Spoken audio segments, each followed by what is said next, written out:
O Alexandre de Moraes decretou o trânsito em julgado da sentença do Bolsonaro, né? Com isso, ele já começou o cumprimento da pena e não tem mais recursos na primeira turma. Isso é errado, como eu falei no outro vídeo, é uma coisa ruim, ele deveria ainda ter pelo menos direito aos embargos infringentes, já expliquei isso num vídeo mais cedo, mas o fato é que agora abre-se uma nova possibilidade, que é a revisão criminal. Eu tinha falado sobre isso já no outro vídeo, que tem uma chance da revisão criminal ser julgada na segunda turma. E na segunda turma, como vocês sabem, há 3 pessoas que são contra a condenação do Bolsonaro. Essa chance é uma chance pequena, porque primeiro tem que ver para quem que vai cair o sorteio desse negócio. A gente tem 2/3 de chance de cair com algum... 2/5 de chance de cair com o Gilmar Mendes ou com o Toffoli, o que seria muito ruim, e 3/5 de chance de cair com o Fux, com o André Mendonça ou com o Cássio Nunes, o que seria muito bom. Agora, independente disso, a coisa teria que ser votada na turma e, eventualmente, isso vai também para o plenário, teria que ser votado no plenário. Existe a possibilidade da revisão criminal se livrar o Bolsonaro? Em tese, existe. Eu falei sobre isso aqui. Seria um caminho muito rápido para resolver esse problema. O pessoal faria a revisão criminal, a segunda turma, que agora tem o Fux como integrante, poderia votar e livrar o Bolsonaro, e aí acabou, meu amigo. Se realmente ficar decidido que vai ser votado na segunda turma e for votado e ganhar 3-2, que seja, o Bolsonaro está livre, né? Acabou esse processo todo. Você pode alterar a decisão toda do processo contra o Bolsonaro. Eu falo para vocês, eu acho isso muito pouco provável. Eu vejo que o STF vai tentar fazer manobras para resolver esse problema, para tentar dar um jeito de impedir que isso aconteça. Mas eu não sei como é que vai acontecer. É a chance que nós temos nesse momento para livrar Bolsonaro ainda a tempo da eleição do ano que vem. Eu sou o Peter Turguniev, esse é o Ancapsu e essas notícias foram sugeridas por Tá na hora do almoço e várias outras pessoas. Obrigado aí o pessoal que sugeriu notícias lá no nosso site, no visãolibertaria.com, e obrigado a você que está assistindo o nosso vídeo. Se você gosta do nosso conteúdo, por favor, deixe o seu like, se inscreva aqui no canal, né? Então tá aqui, ó, sem margens na primeira turma, Bolsonaro insiste na revisão criminal. É o último recurso possível após o fim da fase recursal da trama golpista. A gente falou sobre isso num outro vídeo, né? O que é revisão criminal? Revisão criminal é um recurso que é admissível mesmo depois do trânsito em julgado, em 2 situações.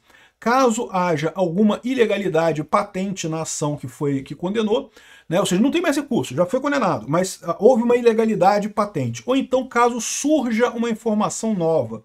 Então, por exemplo, a revisão criminal foi muito usada na época que começaram os exames de DNA para absolver pessoas condenadas por estupro, né? Porque você conseguia fazer o teste agora e determinar que a pessoa não tinha como ela ser o estuprador. Então agora você tinha uma informação nova, uma informação que na época que a pessoa foi condenada não havia teste de DNA, não havia esse tipo de coisa, você, né, não sabia, né?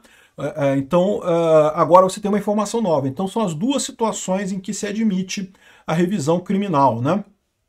E, bom, no caso do Bolsonaro, informação nova, eu não sei se eles têm alguma coisa. Pode ser que eles tenham guardado alguma coisa na defesa para usar justamente como informação nova na fase de revisão criminal. Ou então, o mais provável é que eles aleguem realmente nulidade do processo, ou seja, aleguem que houve coisas absurdas no processo e com isso tenha que ser revisto, né? O Fux certamente pensa isso, o voto do Fux deixou muito claro que esse processo todo do Bolsonaro é um processo totalmente inválido, né? O STF sequer seria o local correto de fazer esse julgamento, né? Então, o que eles estão falando aqui é isso, olha só, a defesa do ex-presidente Jair Bolsonaro estuda recorrer à revisão criminal para tentar reverter a condenação por tentativa de golpe de Estado agora que o STF declarou o processo encerrado. O processo encerrado, em termos jurídicos, disse transitado em julgado, tá? Quer dizer que acabou, parou, não tem mais recurso, né? O pedido, considerado o último instrumento possível depois do trânsito em julgado, virou a nova aposta no entorno do presidente.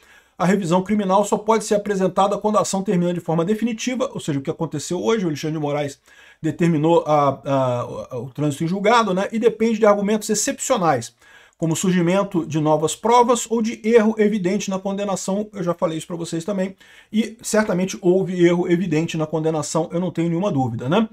Embora seja raríssimo e quase sempre rejeitado, o recurso passou a ser tratado como uma alternativa real dentro da equipe jurídica.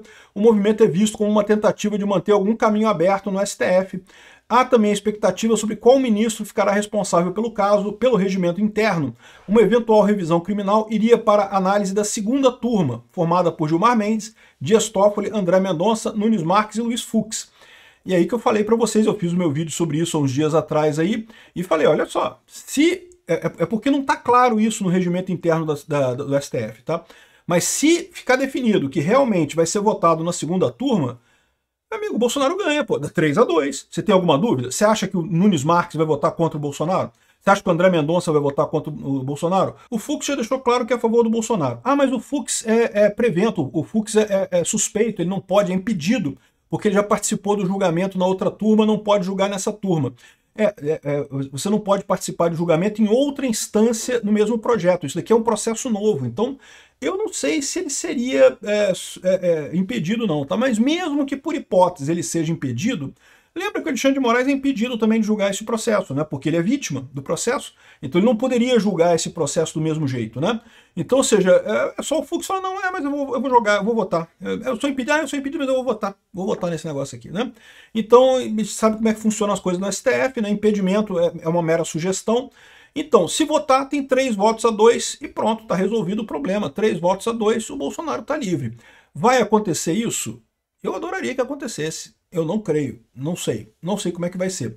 E também tem um entendimento que é curioso sobre como é que isso se aplica na questão da ficha limpa. Porque lembra, a grande preocupação desse pessoal é matar o Bolsonaro politicamente, muito mais do que prender ele mesmo, porque eles sabem que isso é uma palhaçada, eles sabem que não teve tentativa de golpe nenhuma, todo mundo sabe disso, qualquer um que olhar para os fatos sabe que não teve nada, né? Mas o que eles fazem questão é de matar o Bolsonaro politicamente. Então, entenda, a lei da ficha limpa fala que se você foi condenado num tribunal em segunda instância por uma pena tal, você é inelegível pela duração da pena e mais 8 anos, né? Então, Bolsonaro, no caso, seria 27 anos mais 8 anos, ou seja, seria quase 30 anos de inelegibilidade para o Bolsonaro. Muito pouco provável que o Bolsonaro, que já está com quase 80 anos de idade, muito pouco provável que ele ainda tenha alguma chance de se candidatar a alguma coisa, né? Agora, como é que fica com a revisão penal? A revisão penal anula o processo inicial, você pode entender, pode ser, dependendo de como seja julgada a coisa, que o pessoal entenda que, sim, isso anula a pena do Bolsonaro, mas não os efeitos da lei da ficha limpa. Ou seja, ele continuaria inelegível ad infinitum, mas poderia ficar livre, né, estaria livre, coisa e tal. Isso atenderia os interesses principais que você tem lá em Brasília. Então, por isso que eu não descarto haver alguma coisa na revisão criminal. E ainda permitiria, com o Bolsonaro livre, que o Alexandre de Moraes pleiteasse o fim da Magnitsky com o Trump, né? Não sei se o Trump vai facilitar para ele, mas, enfim, vamos ver como é que vai surgir, como é que vai seguir isso daqui. É uma hipótese que é possível, mas, de novo, não botem muitas esperanças nessa história não, tá? É o mesmo caso, o pessoal tem falado muito sobre o habeas corpus da dona Altair, né? A dona Altair é uma senhora da Bahia, se não me engano, que entrou com habeas corpus a favor do Bolsonaro e coisa e tal, e que está sendo julgado na segunda turma o habeas corpus dela, né? E que, em tese, na segunda turma, vocês sabem, em tese pode ter realmente uma decisão favorável ao Bolsonaro. Mas aí que tá, essas decisões todas no STF, elas são discutidas, né? Então, assim, eu não sei se isso tem alguma chance no final das contas. A chance que existe é essa. Como que eles querem, muito mais do que prender Bolsonaro, é tirar ele da vida política, talvez um acordo desse tipo consiga ser feito. E, de novo, Peter, mas é um absurdo o Bolsonaro ser proibido de concorrer à eleição e coisa. Eu também acho. Só que, veja, ele ir para casa é o mais importante para ele se recuperar no final das contas, né? Primeiro que ele continua atuando politicamente. Aí depois, meu amigo, a política brasileira, você sabe que nada é definitivo. Ou seja, ok, ele está proibido de se candidatar agora, eu tô achando nessa altura que vai ser muito difícil ele se candidatar em 2026, extremamente pouco improvável, mas, né, dependendo de quem ganha a eleição ano que vem, dependendo de quem sejam os ministros indicados para o STF, dependendo de um monte de coisa, o STF anula a coisa toda ano que vem mesmo e acaba com essa história toda, né? Vamos ver como é que vai ficar isso daí. Não sei. Acho que o mais provável é não ter nada. Mas vamos ver. Possibilidade existe. Se não tiver nada com a revisão criminal, o Bolsonaro vai ficar mesmo 27 anos de cadeia? Não creio. Eu acho que ainda vão tirar ele de lá. O que eles vão esperar só é a eleição do ano que vem. Mas vamos ver. Vamos ver como é que vai ser a coisa. Obrigado por assistir nosso vídeo até o final. Tem alguns links para você nos ajudar aí na tela e também na descrição desse vídeo. Contribua com o nosso projeto.